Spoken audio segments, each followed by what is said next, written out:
might need to change who you're hanging out with if you truly want to make a change in your life. Now, a lot of times you've heard that phrase, but you may not have seen the corresponding visual to go with it. Remember, it's easier for people to fall into the bucket. And here's what I mean by the bucket, and I'll send you to lunch. One of my favorite stories, Greg McCoy's family, when we were in 7th grade, 1977, Greg's parents took a family vacation and invited me along. We went to Hilton Head, South Carolina. I had never in my life been crabbing before. And his dad and mom loved to cook, good old southern cooks, and we were going to go out crabbing, is what they said. Well, I learned the whole deal to get these turkey necks. We went down to the grocery store, we got some turkey necks, and you just wrap string around them.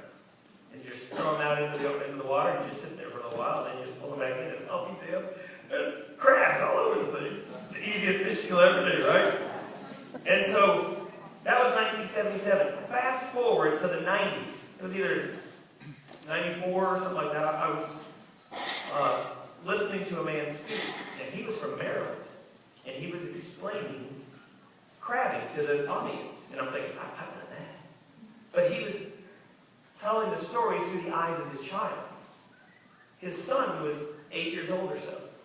And he took him out crabbing. He had a big galvanized steel bucket to put the crabs in. So the bucket was up here away from the water, and they were down a little while, and they had turkey necks laid all out, pulling them in. They're just dumping crabs. They're having a big day. Dumping crabs like crazy into the bucket. And Sean, the father, went back down to get some more. Well, his son was standing here by the bucket, and he looked, and one of the crabs was just about to come over the top and get out. And he yelled, "Daddy, Daddy, Daddy, hurry!" And he's like, "What, son?" He goes, "The crab's going to get away." And Sean started laughing. He said, "No, don't worry about that. He's not going anywhere." And he came up and he taught a life lesson to his son. He goes, "It's a natural phenomenon." He goes, "Watch." And repeatedly, every time one of the crabs, who had goals, I don't know if they're written, but that crab was like, if I stay in this bucket, I'm probably going to be somebody's dinner. I need to get back out of here and go in the ocean. So he had a goal. It was defined. Right? He had a plan of action, and he knew he needed to do it quickly.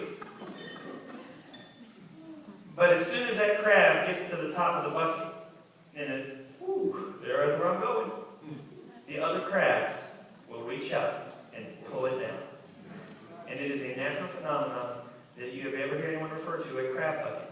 They will constantly pull the leader down. Why?